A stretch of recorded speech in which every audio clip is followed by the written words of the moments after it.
All right, we are back in the building.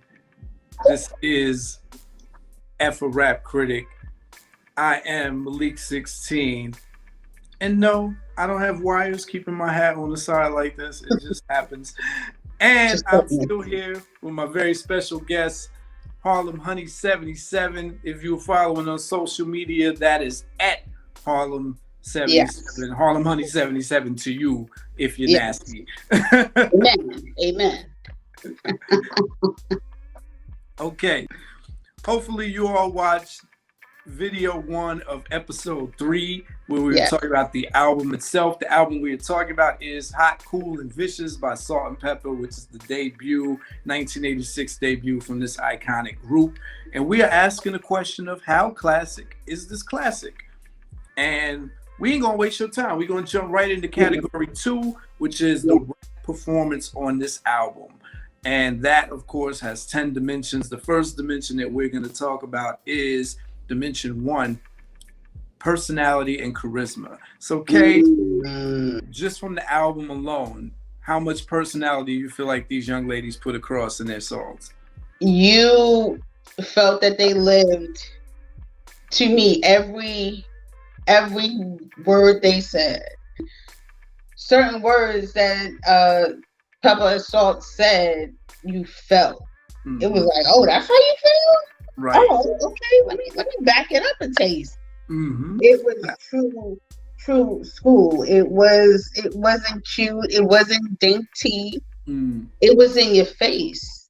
That's real. Was in your face. That's such a good point. It was classy without being dainty. There was nothing dainty about these women, but they were throughout the whole album. At all times, they were women.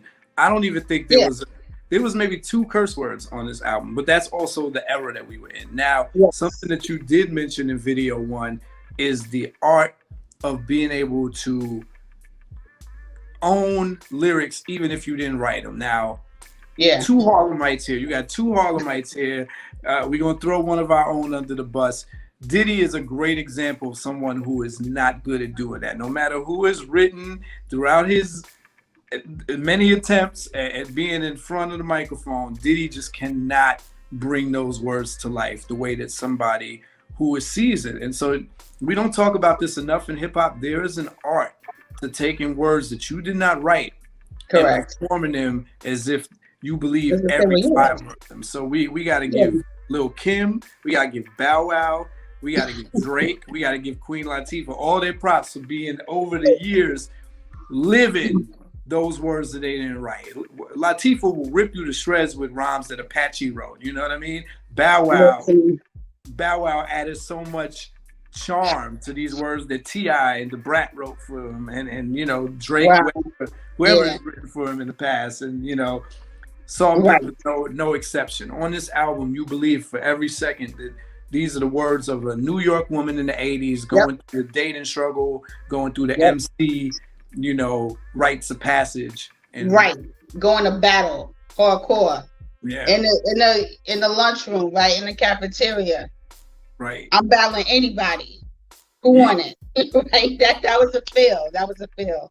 So here's a question, Kate. As a woman, how does that make you feel when you hear songs like Chick on the Side, Bet You Got a Chick on the Side, or Tramp, knowing that Herbie wrote those? Like, does that speak to his ability? Like, is that a... Does he get that's why even when I knew read Pepper's book and knew the story and knew the history of the love-hate relationship with Herbie, I still had to respect, I had to separate. So with certain people, I could separate the man from the music, right? Mm-hmm. And with him, I'm like, I may not appreciate you as a person. However, that what you did and what you contributed to the music I listened to, Yeah, there's a skill. I've written, as somebody who's written a ton of R&B songs for female singers, it's hard to being able to put yourself in the mind state of the other gender and resonate with them as the listeners of that, the recipients of that. So I got to give them the props, because you hear songs like Chick on the Side and Tramp, And Salt-N-Pepa are telling anecdotal stories within the verses. They're like, one day I was with this guy, and I'm like, whoa, and he wrote this? So right. Their Like, skills, yeah, his skills to write that way and their skills to perform it that way, as if it correct. was says a lot about the personality. And then within themselves, they are two distinct personalities. Sandy was the one, and she had no problem filling that role. Something for y'all to consider and rank on a scale from 1 to 5 heartbeats. How much personality does Salt-N-Pepa put across? Which takes us to dimension 2, which is the question of suspension of disbelief or believability. And now this is not an album that's asking you to suspend your disbelief. They're not being characters. They're not taking you on an imaginary trip. They are telling you Salt-N-Pepa's here. So the question is, how much do you believe them? How much do they make you believe them on this album? All of it, and I still believe them. I don't care. No matter what I know, found out. Nope. That is who they are. Yeah. That is who they are. Every second of it, every minute that this was their lived experience translated by someone who wrote the words. But you know, the influence had to be there. The movie will show you that Cheryl put up half of the money or half of the resources to get this album done. So this was, even though Herbie was the producer and the writer, this was a joint effort. So you better believe Cheryl was up during pillow talk times or studio sessions like, yo, this is what I want to talk about on this song. This is how we would approach it. I'm sure this didn't all come from Herbie. So. Yeah, and still, saying, okay, I may not really know where this is going, but I believe in it, and I'm gonna give it my 125,000 million %. You know what I mean? So that also speaks to staying the course. Right. No matter what you think, you don't see it now, but just staying the course and knowing that on some part in your heart, it's gonna pan out. And usually when that does, it exceeds your expectations. So good point. And unlike what we saw in the 90s with female rappers, and I hate to say female rappers, please don't give me flack in the comments, y'all. I'm not separated. This is purely distinction purposes for the goal of talking about their representation in hip history. Unlike what we saw in the 90s with female rappers, where they started going into these hypothetical street tales because they felt like they had to be hard, like what we saw when Boss and HWA and Lil' Kim and Foxy came in the game. They stayed in a very believable lane. They just talking about, hey, this is our lived experience as New York women, just dating, and that's rocking shows. They weren't talking about making drug runs to Mexico. Like, the 5 Deadly Venoms that comes to mind. Yeah, it just wasn't out of the scope of reality or believability. Right. We're talking about very everyday experiences in an extraordinary way. So something for you to consider on a scale from 1 to 5 heartbeats. How much did you believe Salt-N-Pepa on this album? Takes us to dimension 3, delivery and the use of voice. Now, Kay, you've been talking about this the whole time since video 1. Yes, I have. The voices. The voices and how they use them. What do you think about it? I mean, like I was saying, super queens. And I even know what a queen's accent sounded like. So to me, it was just like, oh, they from New York. Mm-hmm. Those are my older sisters. Right. Those are my older aunties. Those are my cool aunties, my cool sisters. It was that cute gritty. You know what I mean? They kind of put it together in a box, and it was golden. It really, the voices, the delivery, it was just, I don't know. Like I said, in episode 1, for this, it was certain words that they would say that gave me like, oh, okay. You mean what you say with that? Okay, all right. I hear you. I hear you. Yeah. Let's talk about contrast, right? There's a reason why, Peppa was chose to be the other element of the group. Like, I feel almost confident saying that they were one of the early groups that really played off of rougher and softer tones. Like what we saw later on with like EPMD, where you had Eric's voice and Parrish's voice. you got that with Salt-N-Pepa. Pepper had no problem being the rougher one, and she would play that up with the inflection on some of those words, right? Like how we were just saying on My Mic Sounds Nice. Why? Because I'm just saying D. Like she would throw the patois in there every now and then. Yeah. And, it worked. It's a great contrast of soft and lighter. And they lived up to the name. Pepper had the rougher and Salt was the smoother. Right. Also, being able to just be playful. Like, again, they knew when to come in hard and charge and then when to, like, lighten it up. And then songs like Showstopper, where they were mimicking Slick Rick's flow, and there's a part where she's like, come on, Cher, say what. She's like, I don't feel like it. I don't know. I don't have much to say. And then they did Slick Rick's cadence. Anyway. Right? Yeah. And then they did Slick Rick's cadence, and then instead of doing the song that he did, they sang El DeBarge's song on it. She's like, I like the way you come. Right. And the way she said it, and they called them Douglas and Richie. Okay. They did. They called them out. Douglas and Richie won't like this, so yeah. So the fact that they have these moments where they can be playful with their voices, and knew the comedic timing, they knew when to deliver a punchline.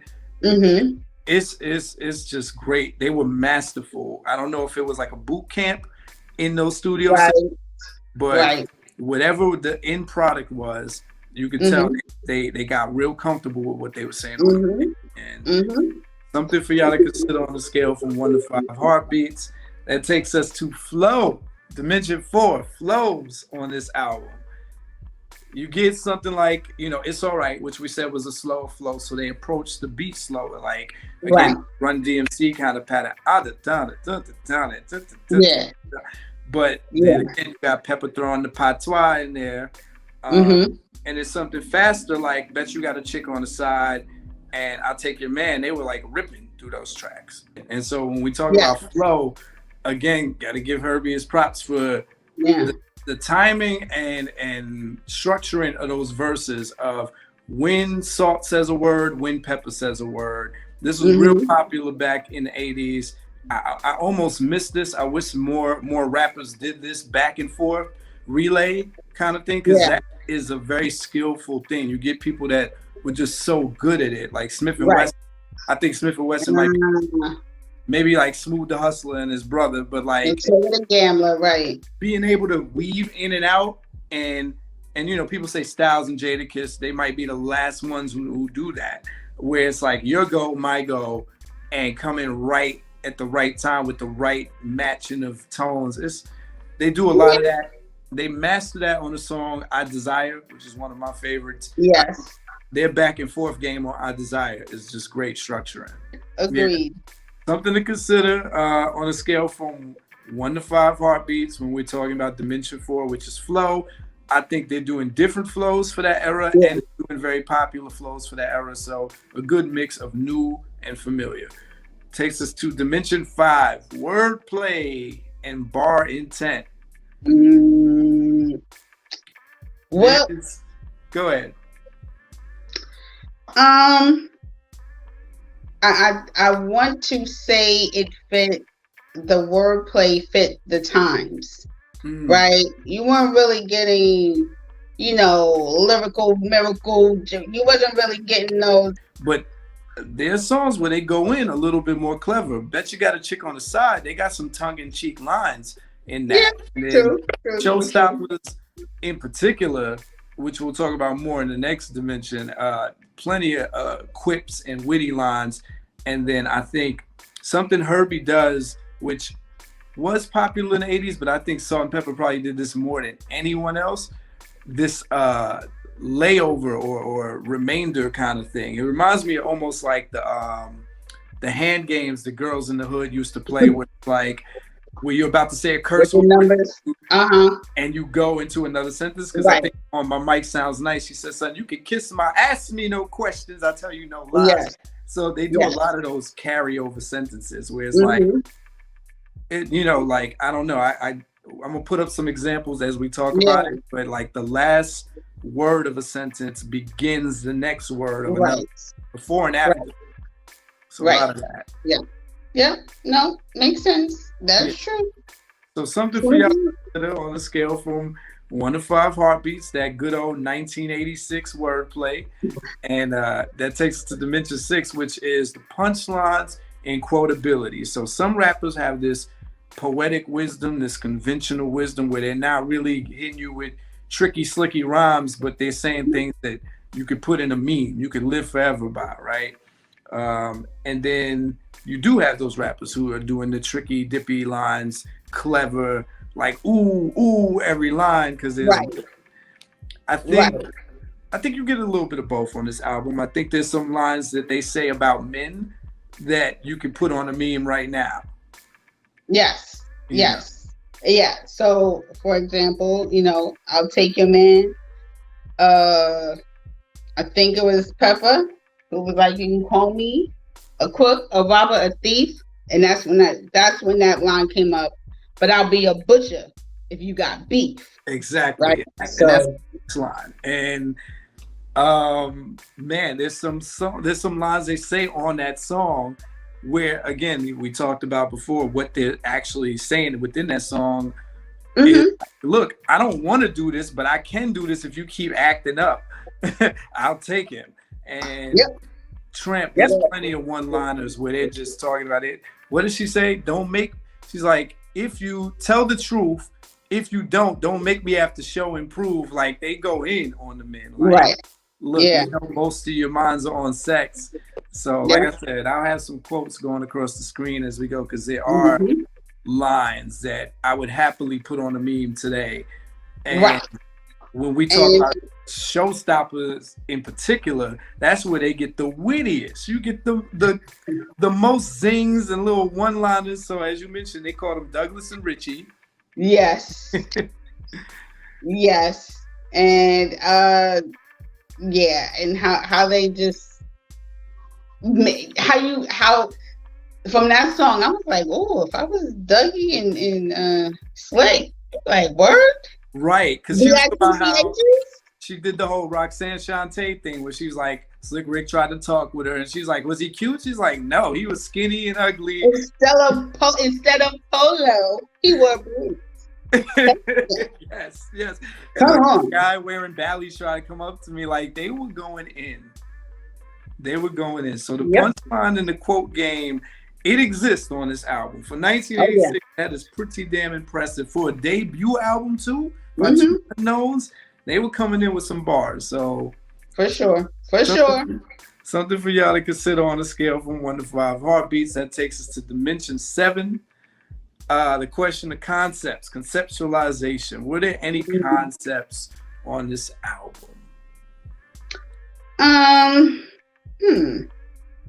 mean, to me, I think the showstopper with the concept, it was, you are this.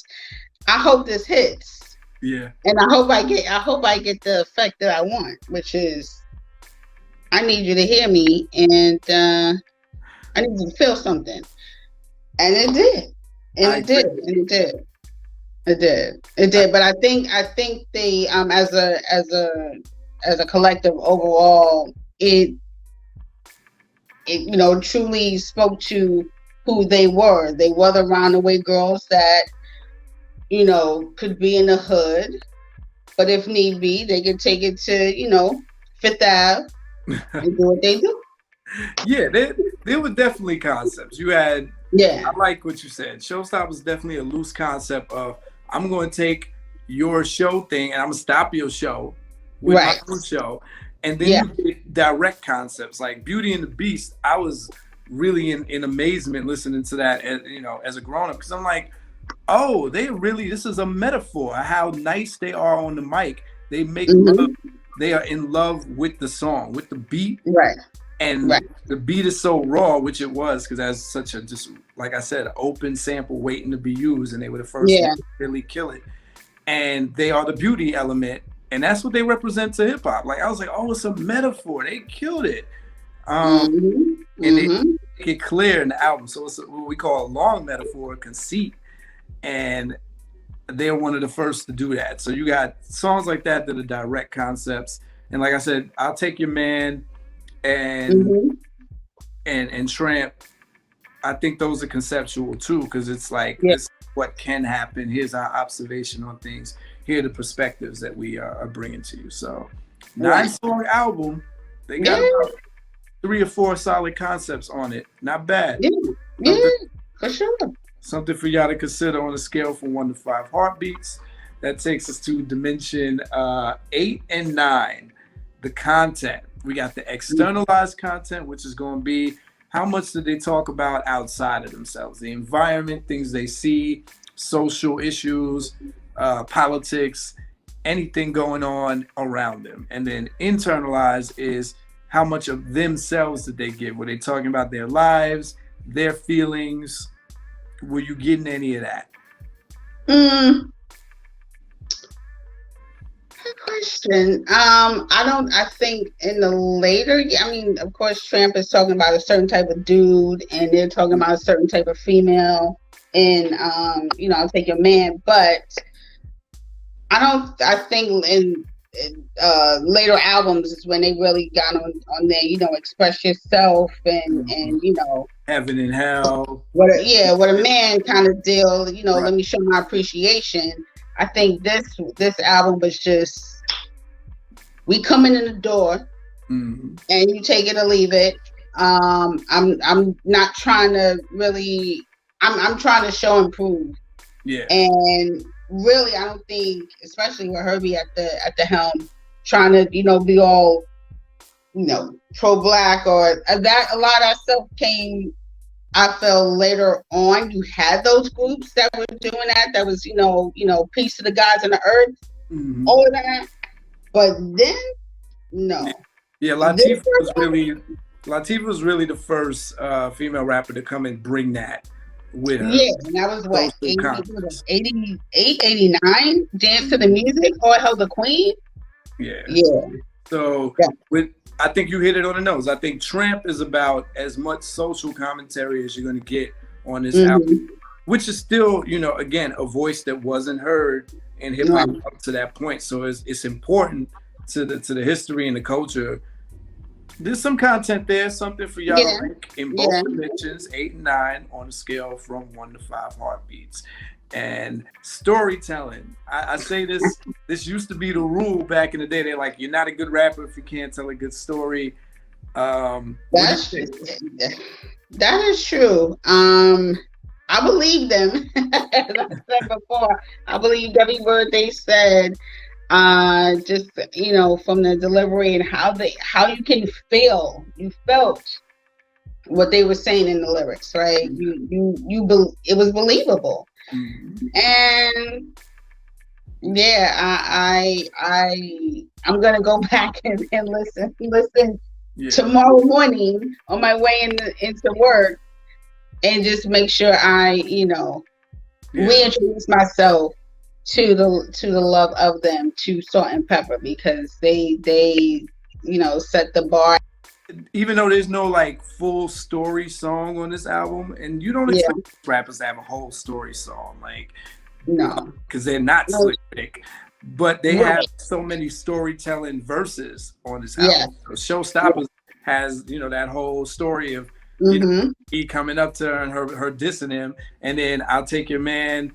And Tramp has stories of them going out on dates and having bad experiences or whatever. So there's lots of storytelling elements within the songs, even though there's no story song. Something for y'all to consider on a scale from 1 to 5 heartbeats. How did they do with the storytelling? Me and Kay keep telling you we believe every word, even if they didn't write it. And that concludes all 10 dimensions category 2. And one last thing is that they continue to stay relevant even with us, right? So they had shows on VH1, Pepper's on Growing Up Hip Hop. I mean, they're still part of a conversation. You know what I mean? They still out here, Right. Oh no, the iconic stamp has been made. They just did What a Man in the Coming to America series. Yeah, right. I mean, their stamp on the game is legendary. I would go down as much as this is supposed to be an objective show, I would say this is probably one of the best debuts in hip hop history, just because of the noise it made and how many singles were released from this. Like when people think of Salt-N-Pepa, this is the album they think about, and then maybe Very Necessary. So correct. So correct. Yeah. I want to thank my very, very special guest, my first guest ever on A RAP Critic, the music Rolodex, the music encyclopedia herself. Takes one to know one. Takes one to know one, sir. Harlem Money 77. Please follow on all platforms. Check out on Music and Me on, what is that, every other Friday? Every other Friday at 8 p.m., sometimes 9 p.m. on IG Live.